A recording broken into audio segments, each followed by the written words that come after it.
Hello and welcome to another video lecture from MrWatkins.com. This is going to be on the TCA or Krebs cycle or citric acid cycle. You should have already seen the video or know about glycolysis prior to watching this video.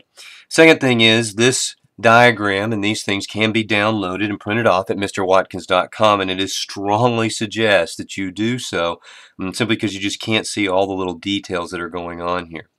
So the Tca Krebs cycle here, Tca stands for tri-carboxylic acid cycle. This particular part occurs inside the mitochondria. Now you should watch the video also on mitochondria that shows the different parts of a mitochondria so that you know where all these things take place.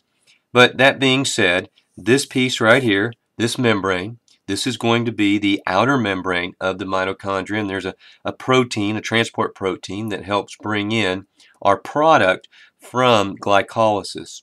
This membrane here is going to be the inner membrane, probably not Christie or Christie, but this is the inner membrane of that mitochondria.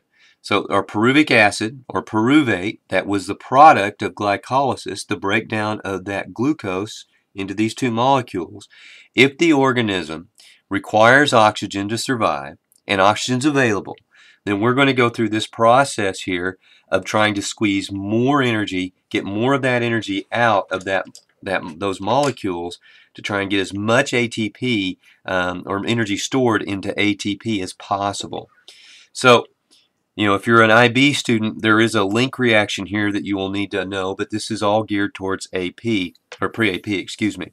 So, pyruvic acid, and both of these will go through, so we're just going to focus on one, goes through these transport proteins, and in the process of getting into the Krebs cycle, a carbon dioxide is given off with the use of coenzyme A, and NAD is then reduced into NADH, energy is stored. Now let's go back to this little diagram here I have where, remember that ADP, when you add the phosphate, we store energy, and when we go the other direction, energy is released. Well, here's our NAD. We pick up that energy and making NADH. So at this point, we have now picked up some energy off of this pyruvic acid. We lost carbon dioxide, so we lost a carbon. We went from 3 carbons now down to 2 carbons, and some energy has been released. Now, the next thing is we're going to go through, or the next piece is that we're going to go through the cycle, this Krebs cycle or tricarboxylic acid cycle here. And so what we're going to end up seeing is the process as it goes around, and we need to keep track of what is happening in this process. So I've got an extra sheet of paper here, and we're going to start keeping track of all the details that happen. So far, we have had NADH made. So there's 1 NADH. So I'm just going to keep track here. There's 1 so far. Make this a little darker so you can see it. And we've had CO2 made. So CO2 has come off. We've had 1 of those come off so far for this 1 pyruvic acid molecule. Now acetyl-CoA will join into this, or get into this cyclic process here, this Krebs cycle, and the first thing it's going to form is citric acid. This is why it's called the citric acid cycle. Now citric acid has 3 carboxylic acid groups. If you don't remember the carboxylic acid groups, please go back to the functional group video lecture or that material and go back over that. But acetyl-CoA comes in with this now changed pyruvate to form a 6-carbon molecule called citric acid. Now, just as in glycolysis, here you do not need to know the names of all these molecules. What you do need to know is what happens in the process of this cycle. So the next thing that's going to happen then is the citric acid, water is going to be released, and we're going to make a connotate. So here's our connotate that goes in. Water gets put back in, and we're just rearranging this molecule. And the reason why these enzymes do that is because energetically, this is going to allow us, or allow the cell to pull off a little more energy into the system. So water gets pulled out to help rearrange this molecule. Water's put back in, and our next thing is going to be isocitric acid. Isocitric acid then is has energy removed. There's your NAD, make to NADH. So now we need to get back our tally chart here, and we now have 2 NADHs, just keeping a tally of it. 2 NADHs have been removed. The next thing then is, because of that energy being pulled off, we're going to get oxoallosuccinate.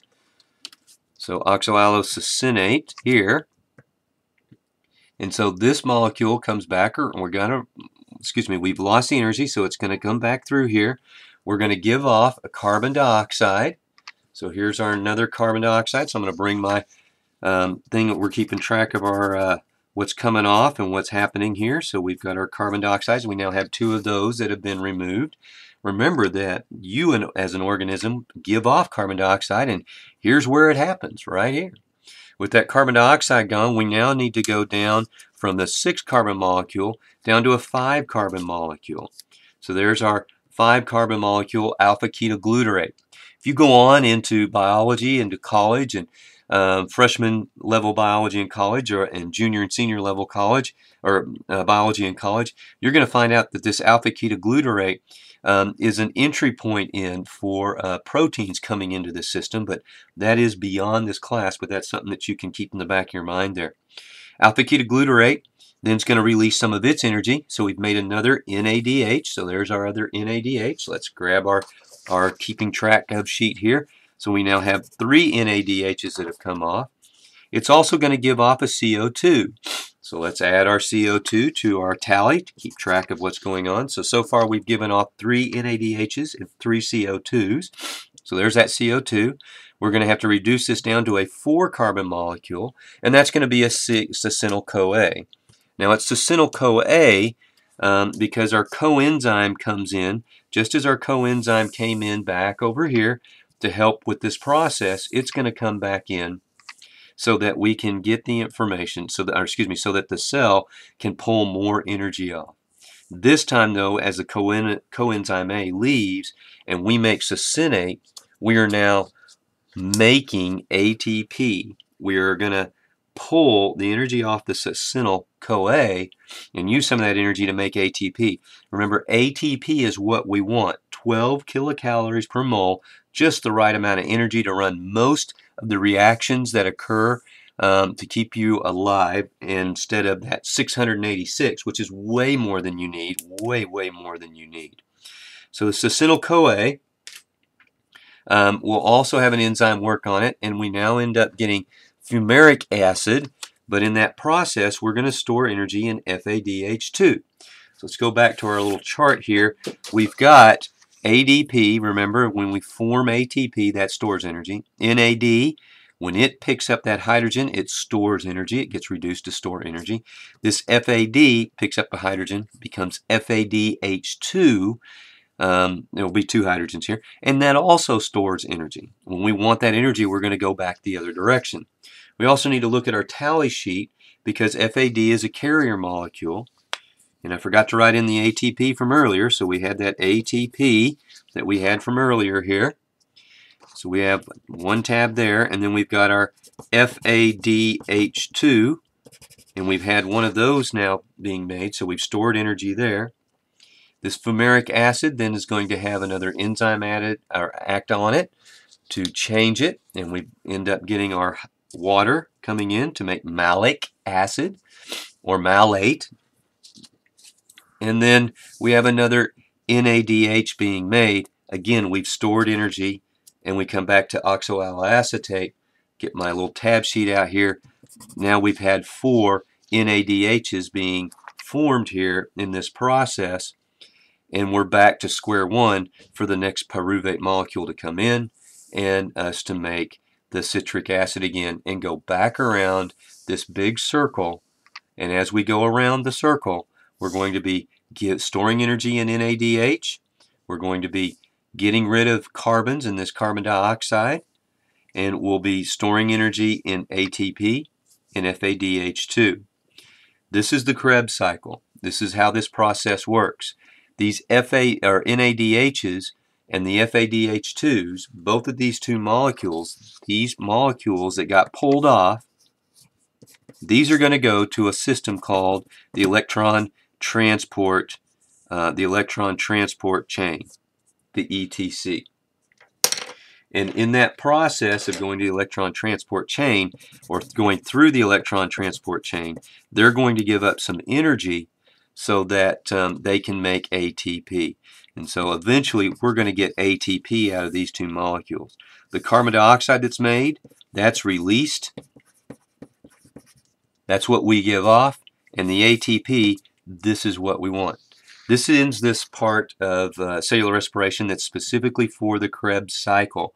You may want to see the electron transport chain, which would be another video there that kind of shows where all this NADH goes and how all that works in the cristae of the mitochondria.